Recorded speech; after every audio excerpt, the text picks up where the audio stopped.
Hello there, it's Detective DJ, and welcome to our weekly show, The Crime Crushers. This week, we have an interesting mystery for you. It's called The Canadian Clown, and we hope you enjoy it.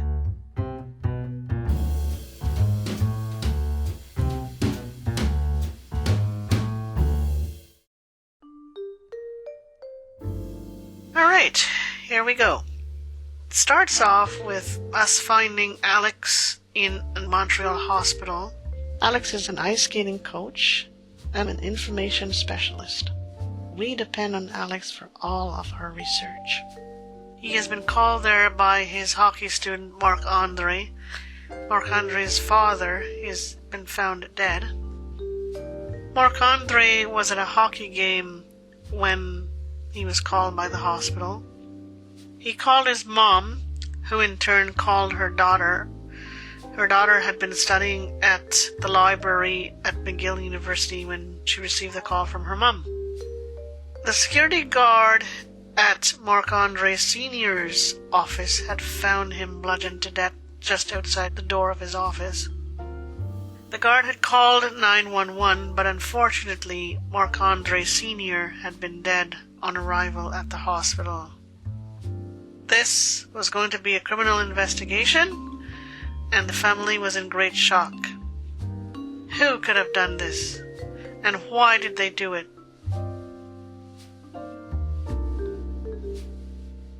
Marc Andre Sr.'s office had not been touched. Everything had seemed in order.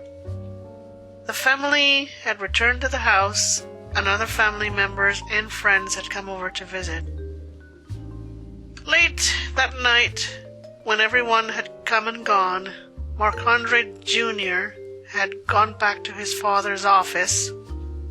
It had been guarded by a cop, so he could not enter. He had stood for a long time, looking at the closed door and thinking to himself. He had exchanged a few words with the cop on duty and then returned home to his family. Everyone had gone by this time, but his mom and sister were waiting for him. He was now going to be the man of the house at age 23. According to our resident psychologist, Dr. Shay Harrington, she believes that the perfect location chosen by the killer for this crime, they wanted to do this in or outside of Marc Andre Sr.'s office. And the perfect occasion was when Marc Andre Sr. would have been alone. He would have been working late with no one around. The victim's reason for being there was that he was just simply working late.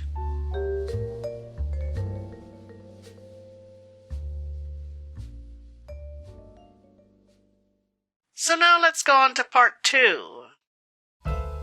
What could have been the motives for this crime? Could it have been something in Marc Andre Sr.'s past? Maybe someone had a vendetta against him? Maybe he had made an enemy who wanted him dead? What could it have been? No suspects as yet, because it was very, very foggy as far as what the motives could have been. Here's a look at the investigation that we've come up with. Marc Andre Ficheau had been a very successful toy manufacturer living in Montreal. Before this, he had served in the Canadian Army. He had spent some time overseas serving in a secret international unit. His buddies had nicknamed him the Canadian Clown because of his sense of humor.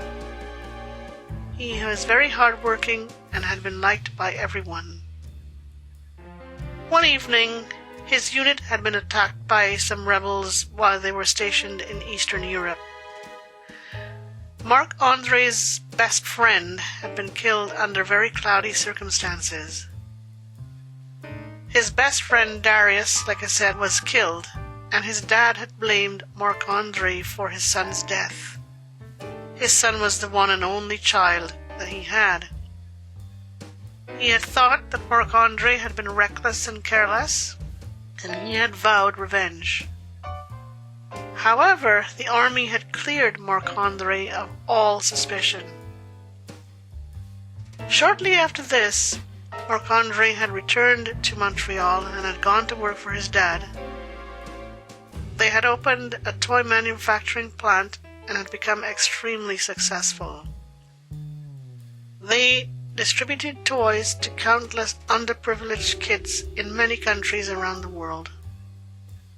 This was where Marc Andre Jr. was working when Marc Andre Sr. had been killed.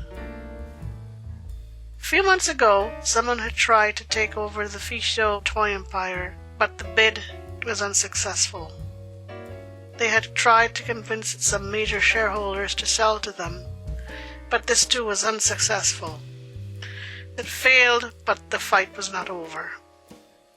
The Ficheaus did not know who was trying to take over their company in a hostile takeover, and they had become extremely concerned. They had launched an investigation to uncover the perpetrators, but nothing had yet turned up.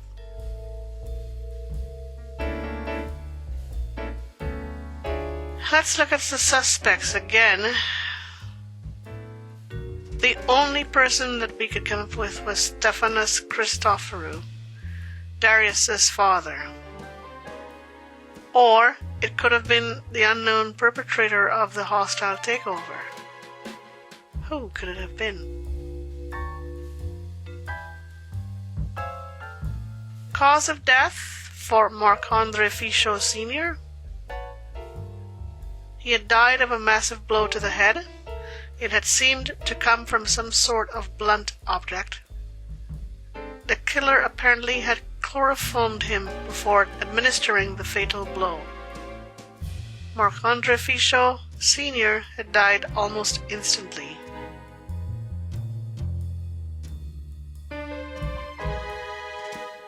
Let's see how it was done. The killer had walked into the building where the Ficheaus had their offices. He was dressed in the uniform of a well-known courier company. He carried a large package in his hands, and he had told the security guard that he had a late delivery for Marc Andre Ficheau Sr. The security guard had phoned Marc Andre Ficheau Sr. to let him know that there was a package for him, and he proceeded to have a wee chat with Marc Andre Ficheau Sr. on the phone. The killer took that opportunity to slip away and go to the elevators. The killer moved quickly to the elevator and took it to Marc Andre Ficheau's office. When he got off the elevator, he saw Marc Andre standing just outside his office. He walked slowly towards him and offered the package. He made sure that the package would block Marc Andre Ficheau's view of him. As Marc Andre began to read the address on the package, the killer quickly removed a small bottle from his pocket and pushed the package away from Marc Andre and sprayed him with the chloroform. Marc Andre collapsed to the floor. The killer then entered Marc Andre's office and found what he was looking for. He slipped on a glove on his right hand and picked up the golf club, which is what he was looking for. And he returned to the slumped body of Marc Andre, and with one mighty blow he struck, splitting open Marc Andre's skull. He never stopped after this. He walked to a nearby garbage chute and threw the club down the chute, then took the elevator down to the ground floor and stepped quickly out into the cold winter's night.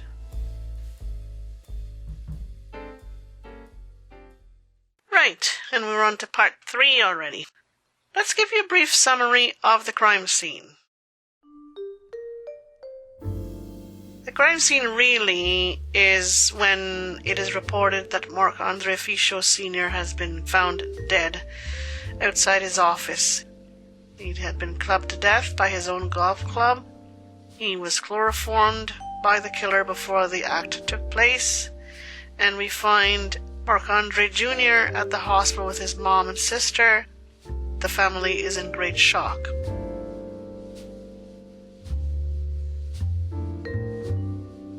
not sure who the suspects really are. It could have been Darius Christopherou's father, who had vowed to kill Marc Andre Sr. because he felt that Marc Andre Sr. was responsible for Darius's death. Darius was the only son of Mr. Christopherou. Or it could have been the person who had been trying to take over Marc Andre Ficheau Sr.'s company. Not sure who it really was as of now.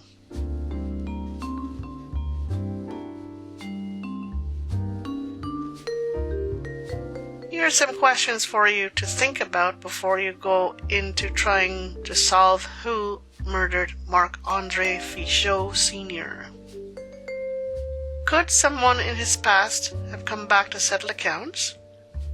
Could it have been the person behind the hostile takeover? Two very important questions for you to think about. Here are some revelations that might help you to come to the conclusion as to who killed Marc Andre Ficheau Sr.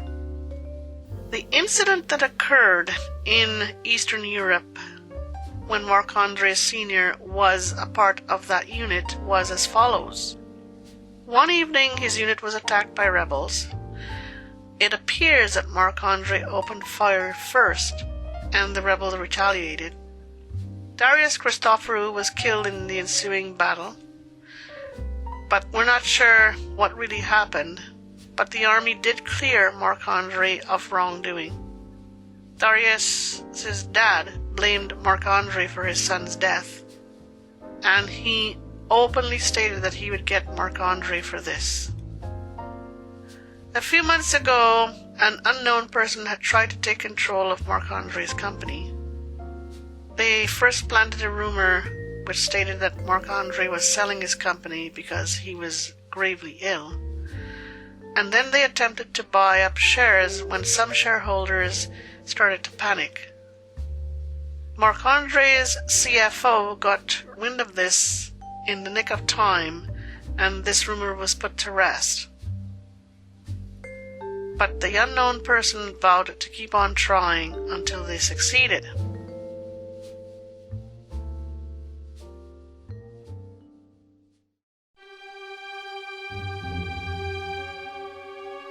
So who do you think did it?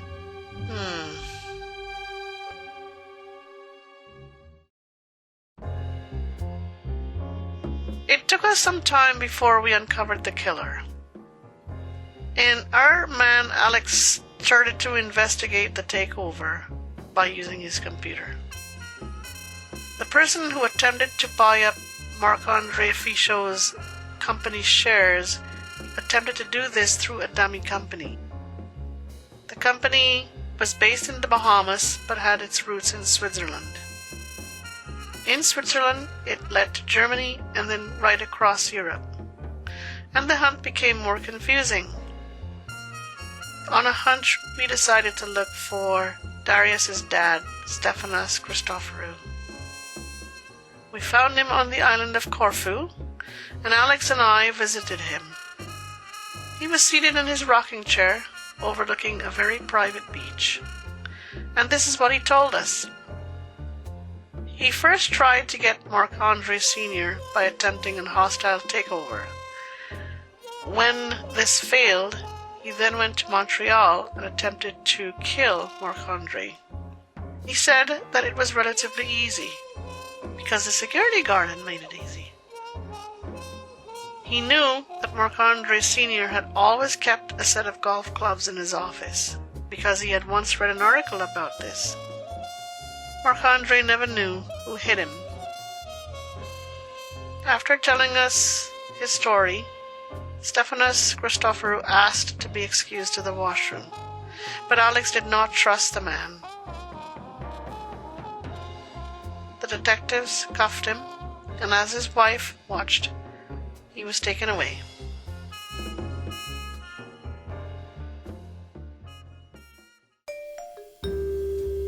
So there you have it.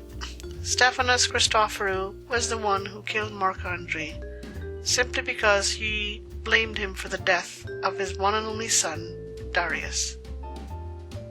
Thank you very much for coming in this week to listen to our show. We enjoyed having you, and we hope you enjoyed being with us. And we'll see you next week. Bye-bye.